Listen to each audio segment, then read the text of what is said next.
আসসালামু আলাইকুম ওয়া রাহমাতুল্লাহ। কয়দিন ধরে একটা লেখা ফেসবুক, ইউটিউব সবখানে ঘুরে বেড়াচ্ছে। লেখাটা হচ্ছে চাঁদপুরে মসজিদের ইমাম সাহেবকে কুপিয়ে হত্যা। গুগলে সার্চ দিলাম, ইউটিউবে সার্চ দিলাম, ফেসবুকে সার্চ দিলাম, সবখানে একজন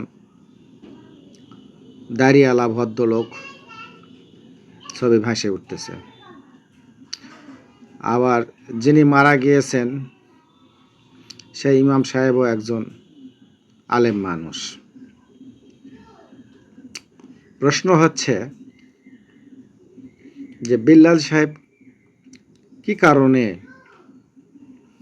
একজন একজন ব্যক্তি যিনি মসজিদের ইমামতি করছেন তাকে হত্যা করতে গেলেন? এটা নিয়ে বেশ কৌতূহলবশত একটু ঘাটাঘাটি করলাম। করার পরে একটা ফেসবুকে পোস্টও দিয়েছিলাম। সেই পোস্টটা আমি গতকাল দিয়েছিলাম যে চাঁদপুরে মসজিদের ভেতর ইমাম সাহেবকে কুপিয়ে হত্যার প্রসঙ্গে বিল্লাল হোসেনের দৃষ্টিতে তিনি ঠিক আছেন। ইমাম সাহেবের দৃষ্টিতে ইমাম সাহেবও ঠিক আছেন। প্রশ্ন হলো সমস্যাটা কোথায় তাহলে? ইমাম সাহেব বোঝাতে চেয়েছিলেন যদি একটি অফিসের প্রধান বা বস বা মেইন অফিসার বা ডিজি যদি একজন ব্যক্তি অফিসার হন, ডিজি সর্বেসর্বা,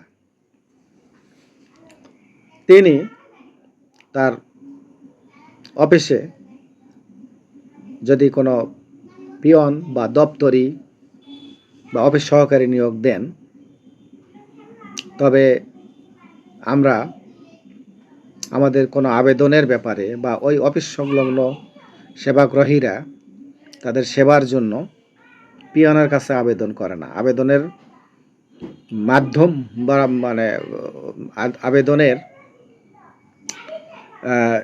হয়, যাকে উদ্দেশ্য করে আবেদনটা লেখা হয়, বরাবর যেটাকে বলা হয়, হ্যাঁ, বরাবরটা হয় অফিসের বস। আর যিনি পিয়ন থাকেন বা দপ্তরি বা অফিস সহকারী যিনি থাকেন, তিনি সেই অফিসের বার্তা বা চিঠিপত্র ইত্যাদি আনা নেওয়ার কাজ করেন। তেমনি রূপে আল্লাহ পাক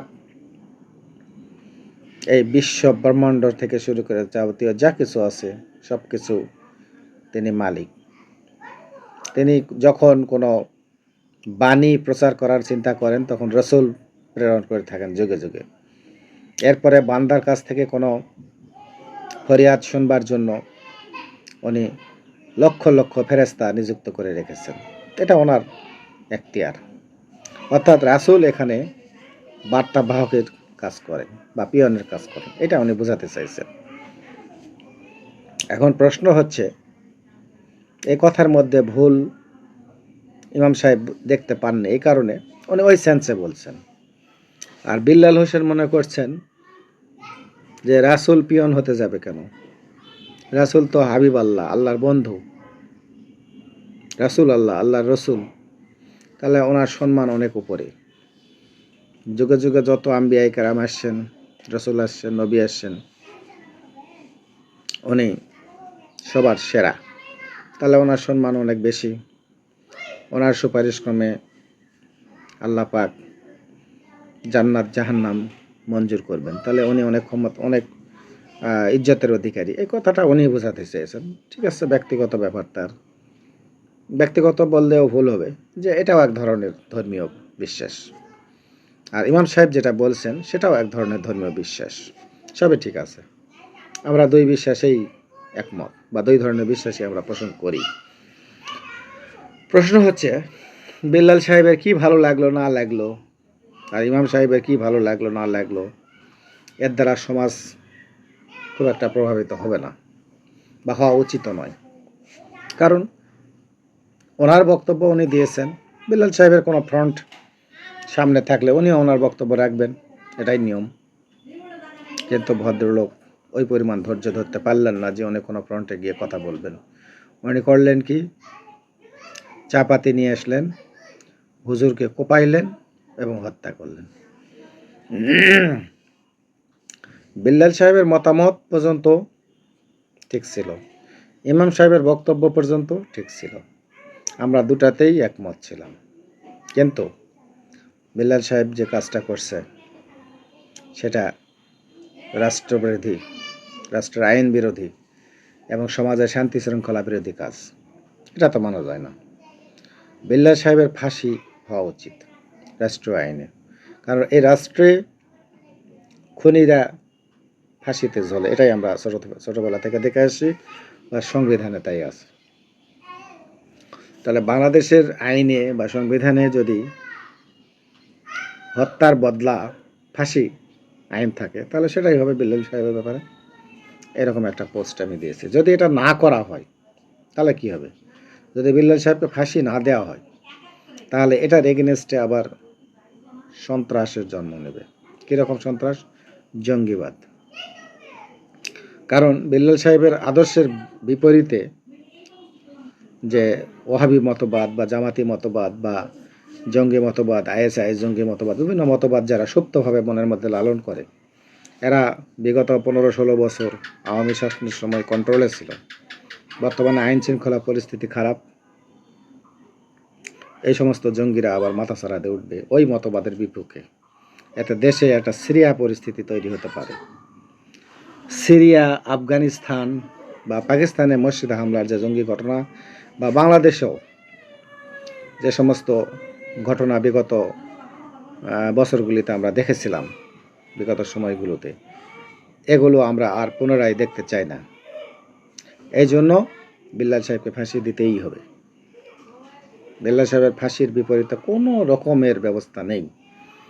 এটা যদি এই ফাঁসিটা কার্যকর না করা হয় তবে দেশে এক ভয়ঙ্কর এক বিশৃঙ্খলা পরিবেশ তৈরি হবে। আর ইমাম সাহেবের বক্তব্য কী ছিল সেটাও আইন শৃঙ্খলা রক্ষা বাহিনী বিশ্লেষণ করে দেখতে পারে। যদি কোনো ভুল থাকে তবে সেটার ব্যাপারে আইনগত ব্যবস্থা নিতে পারত, কিন্তু বিল্লাল সাহেব তো সেই সুযোগ দেয়নি। কাজেই ইমাম সাহেবের তো আর কিছু করার নেই, ইমাম সাহেব তো দুনিয়াতে আর নেই। কিন্তু বিল্লাল সাহেব দুনিয়াতে আছে, কিন্তু ওনাকে এভাবে চলতে দেওয়া যাবে না। আমার ফাঁসি খুব শীঘ্রই কার্যকর করা উচিত বলে আমার মনে হয়। আসসালামু আলাইকুম।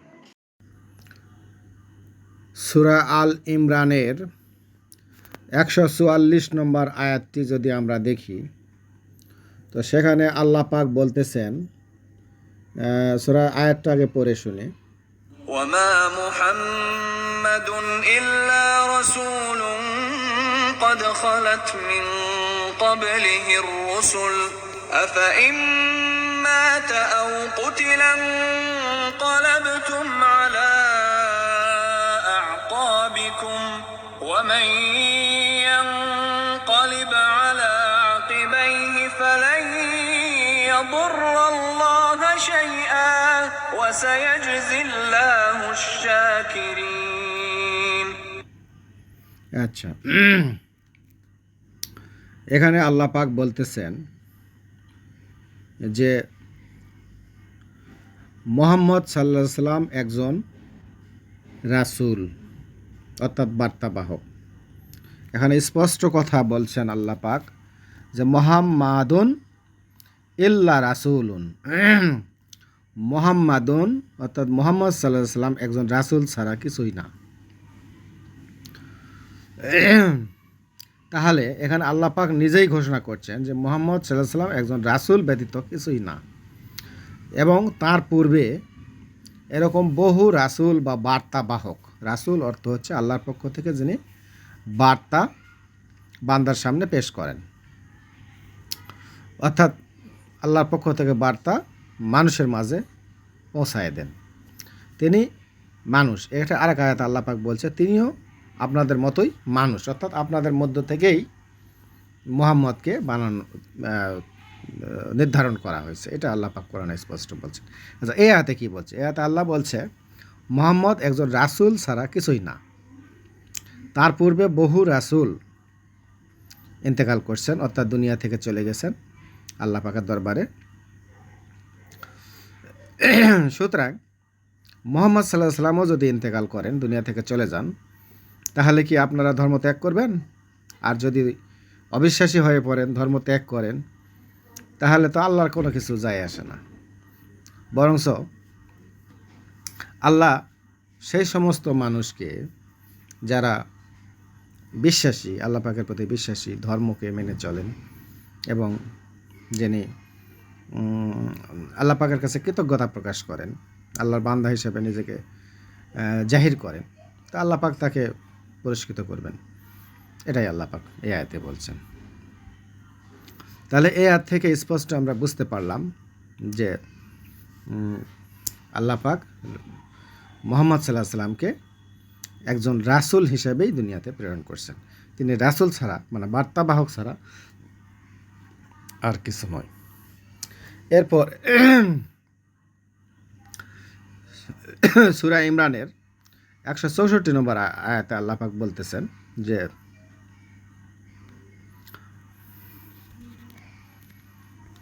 164 নম্বর আয়াত, لقد من الله على المؤمنين إذ بعث فيهم رسولا من أنفسهم يتلو عليهم آياته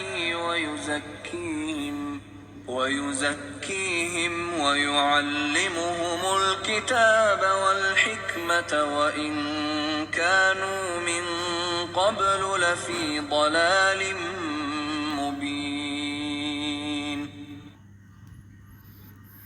আচ্ছা, এখানে আল্লাহ পাক বলতেছেন যে আল্লাহ অবশ্যই বিশ্বাসীদের প্রতি তাদের নিজেদের মধ্য থেকেই একজন রাসূল প্রেরণ করছেন। আল্লাহ পাক অবশ্যই বিশ্বাসীদের মধ্য থেকে, বিশ্বাসীদের জন্য তাদের ওই বিশ্বাসীদের মধ্য থেকেই এই রাসূল প্রেরণ করছেন। তিনি আল্লাহ পাকের তরফ থেকে যে বাণী পান, সেই বাণীটা মানুষের সামনে তেলাওয়াত করে শোনান এবং মানুষকে পরিশুদ্ধ করেন এবং তাদেরকে পুস্তক আকারে এবং প্রজ্ঞা আকারে সেই জ্ঞান থেকে শিক্ষা দেন। আর অবশ্যই তারা আগে এর পূর্বে বিভ্রান্তির মধ্যে ছিল, হেদায়েতের পথে ছিল না, যার জন্য হেদায়েত এর বাণী আল্লাহর তরফ থেকে পৌঁছে দেওয়ার জন্যই তো রাসূল প্রেরণ করা হলো। তিনি সেই সমস্ত বিভ্রান্তকারী মানুষ যারা ছিলেন তাদেরকে প্রজ্ঞা, জ্ঞান শিক্ষা দেওয়ার জন্য এই আয়াতসমূহ প্রেরণ করলেন। এই বিশ্বাসীদের মধ্য থেকেই একজনকে নির্ধারণ করে নিয়ে, তার মানে এখানে কি বোঝা যাচ্ছে? রাসূল আমাদেরই মতো একজন মানুষ এবং বিশ্বাসী মানুষ, তিনাকে এই মানুষের মধ্য থেকে নির্ধারণ করা হয়েছে।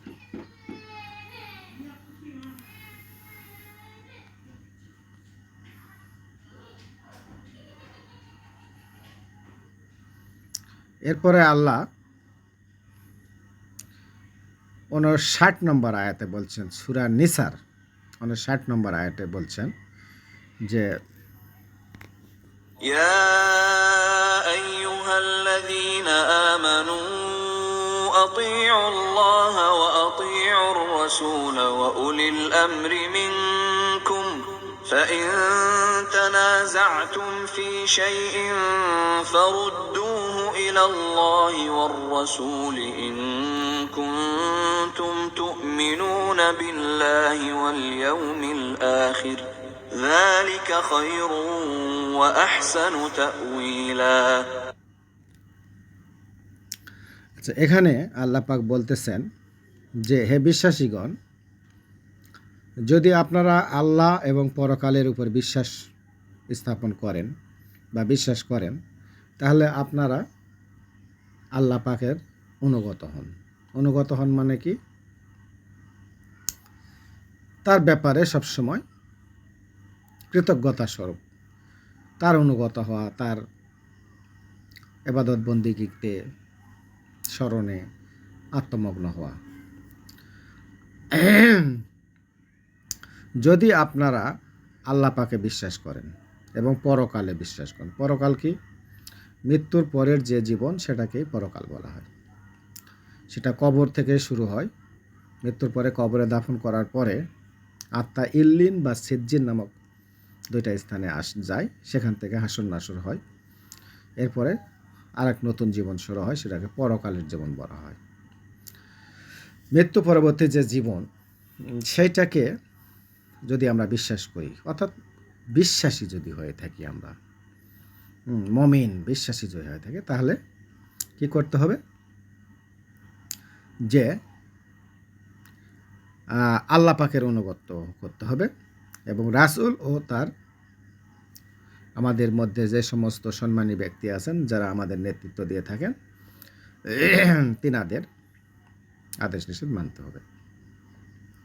এখন প্রশ্ন হচ্ছে, এই আল্লাহ পাকের আনুগত্য তো আমরা বুঝলাম যে আল্লাহ পাক কোরআনে কিছু কিছু নির্দেশনা দিয়েছেন, কিছু কিছু পরামর্শ উপদেশ দিয়েছেন, যেগুলো আমরা মেনে চলব বা আমলে করব।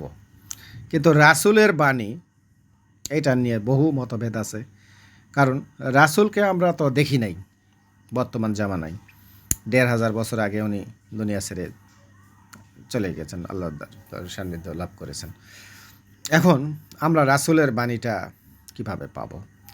কেউ কেউ মনে করে যে হাদিসের গ্রন্থসমূহ রাসূলের বাণী, কিন্তু এটা অথেন্টিকেট নয়, মানে এটা 100% বিশ্বাসযোগ্য নয়। সেক্ষেত্রে রাসূলের বাণী আমাদের কাছে অবিকৃত নেই। এখন প্রশ্ন হচ্ছে, হাদিসের গ্রন্থগুলো থেকে যেগুলি আমাদের জন্য আদর্শ বা মডেল হিসাবে আমরা মনে করি, সেগুলো যে যেভাবে পারি আমরা সেটা অনুসরণ করার চেষ্টা করি। আর কোরআন যেহেতু আমাদের সামনে আছে, এটা সারা বিশ্বজুড়ে একই রকমের কোরআন সবাই পড়ছে, এটা সবাই একভাবেই পড়ছে, একবার পাঠ করছে। হাদিসেরও এরকম কিছু অথেন্টিকেট আছে, যেগুলো সারা বিশ্বজুড়ে সব মুসলমানের কাছে বিশ্বাসযোগ্য, সব আলেমের কাছে গ্রহণযোগ্য। তেমন কিছু হাদিস যদি থেকে থাকে, সেগুলো আমরা অনুসরণ করতে পারি।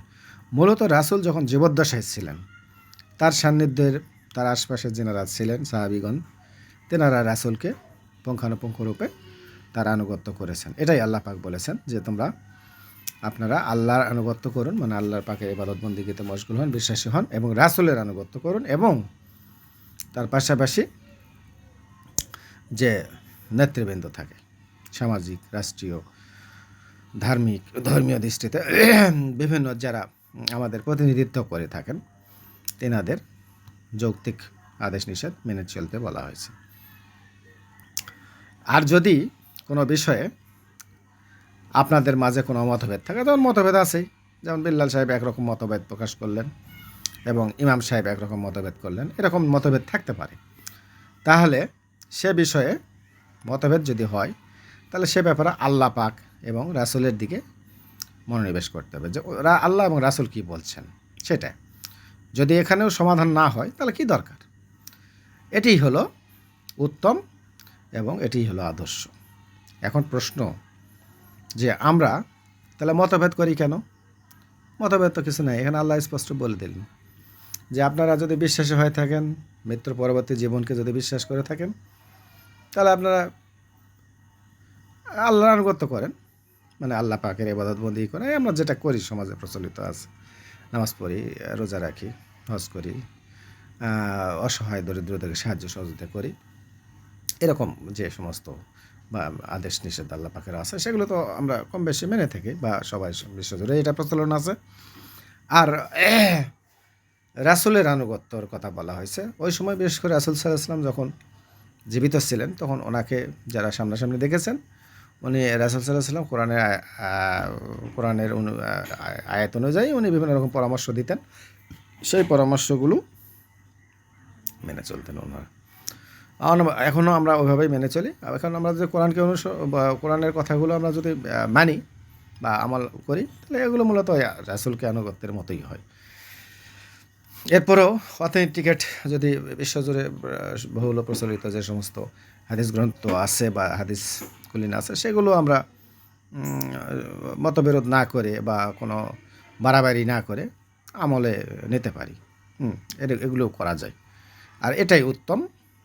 আর যদি কোনো মতভেদ থাকে, মতভেদ তো হাজার হাজার আছে, লক্ষ লক্ষ কোটি কোটি আছে, প্রতিটা আয়াতে আয়াতে মতভেদ, প্রতি রাখাতে রাখাতে মতভেদ, তো মতভেদ থাকতেই পারে, ব্যাপার না, যা যে যাবে না করুক। এটা এটা এভাবে আল্লাহর দিকে ফিরে আসতে হবে যে আল্লাহ পাক ভালো সমাধান দিবে। তাহলে এটাই হবে উত্তম। কোনো মারামারি, কাটাকাটি, হত্যা, খুন, জখম এগুলি করা যাবে না। এগুলি ধর্মীয় দৃষ্টিতে কোনো সমাধান নয়। এটাই উত্তম। তো কোরআনে স্পষ্ট এই কথাগুলো আল্লাহ পাক বলছে। 3টা আয়াত আমরা দেখলাম। এক আয়াতে আল্লাহ পাক বলছেন যে রাসূল একজন বার্তাবাহক। তিনার পূর্বেও এরকম বহু রাসূল এসেছিলেন এবং আল্লাহর দরবারে আবার চলে গিয়েছেন। তো মুহাম্মদ সাল্লাল্লাহু আলাইহি ওয়াসাল্লামও একজন রাসূল, উনিও এসেছেন, উনিও ইন্তেকাল করে দুনিয়া ছেড়ে চলে গেছেন আল্লাহর দরবারে।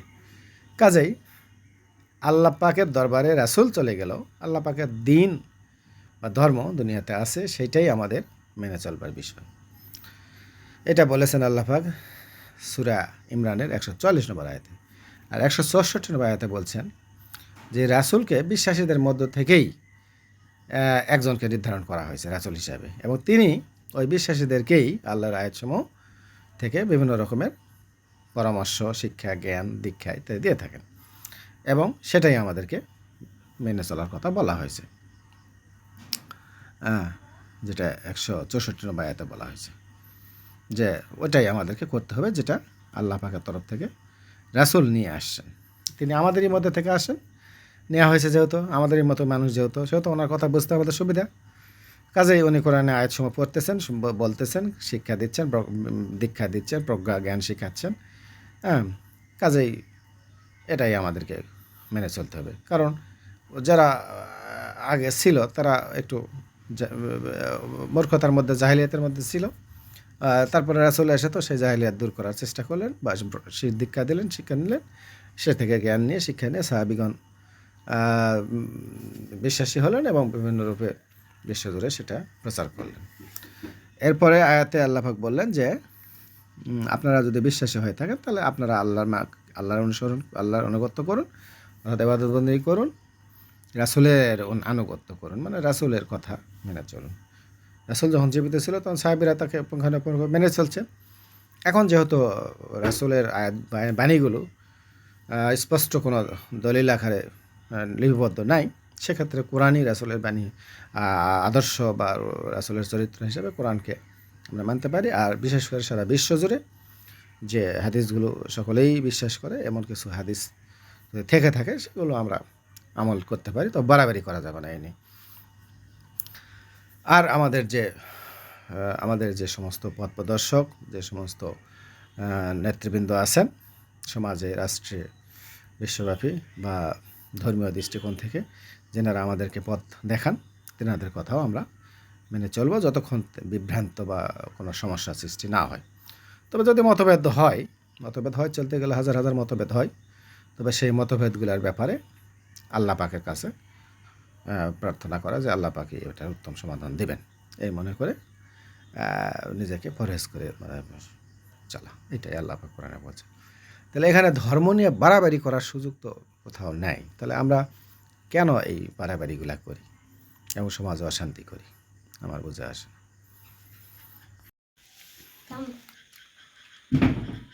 নূর রহমান মাদানী একজন আহলে হাদিসপন্থী বা সালাফিপন্থী আলেম। সালাফি মতাদর্শের মানুষ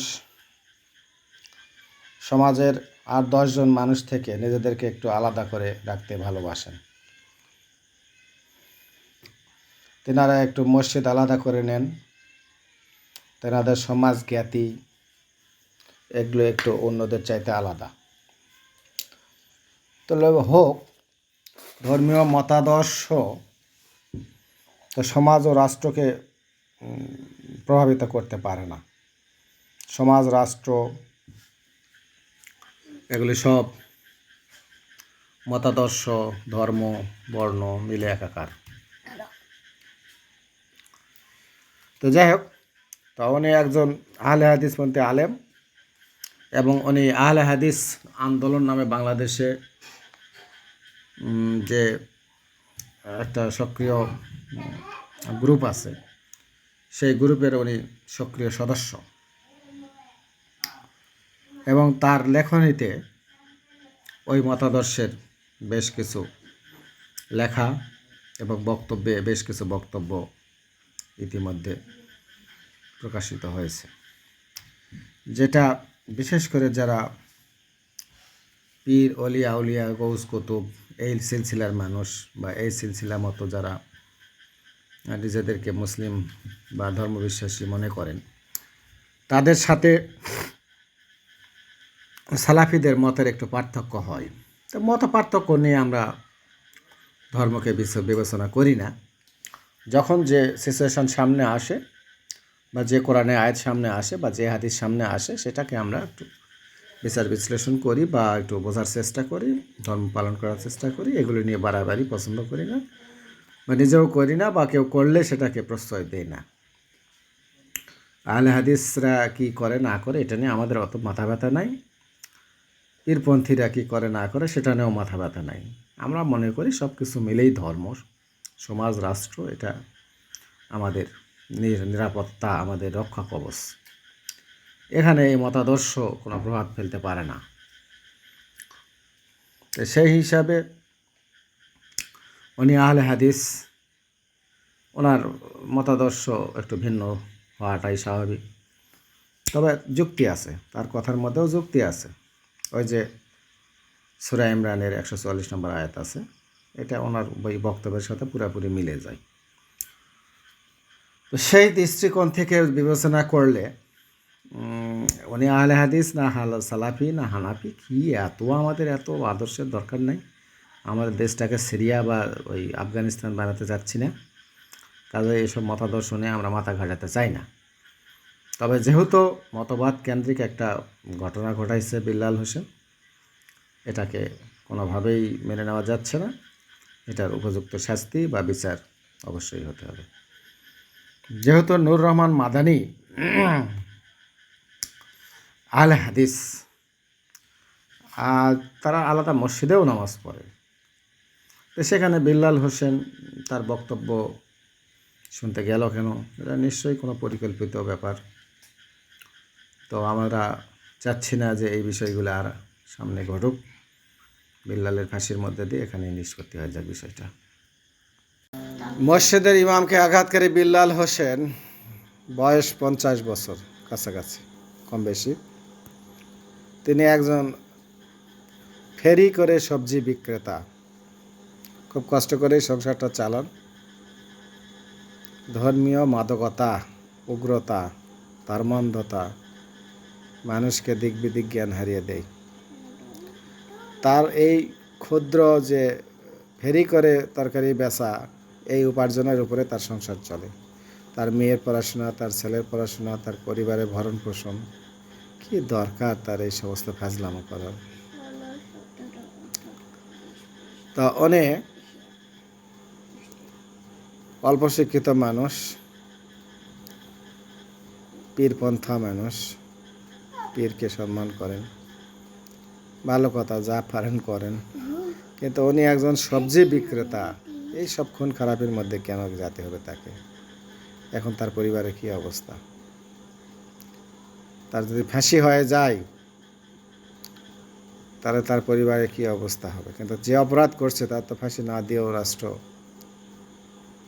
অপরাধ দায় নিতে পারে না। ধর্মীয় ধর্মান্ধতা, উগ্রতা মানুষকে অমানুষ পশু বানায় দেয়। বিশ্বজুড়ে ইসরায়েল থেকে শুরু করে ভারতের উগ্র হিন্দুত্ববাদ, ইসরায়েলের জায়নবাদ, মধ্যপ্রাচ্যে শিয়া সুন্নি মতবাদ, এবং বাংলাদেশে এই সমস্ত জঙ্গি বিগত 16 বছর শেখ হাসিনার সরকার এদেরকে লাঠির আগালত সোজা করে রাখছিল। বর্তমানে এই লাঠিটা সরে যাওয়ার কারণে আবার সেই শয়তানেরা আবার মাথাচাড়া দিচ্ছে। ফ্যাসিবাদের অন্য যতই দোষ থাক, কিন্তু এইসব আবর্জনাদেরকে দমন করে রাখছিল, একটা গুণ ছিল। এই আবর্জনাগুলা সন্ত্রাস চাঁদাবাজগুলো আবার মাথাছাড়া দিয়ে উঠছে। এদেরকে দমন করা যাচ্ছে না, দেশকে ব্যর্থ রাষ্ট্র বানাতে চাচ্ছে এরা। এসব জঙ্গি উন্মাদনাকে ফাঁসি দিয়ে ক্রস ফায়ার দিয়ে শেষ করে দেওয়া উচিত।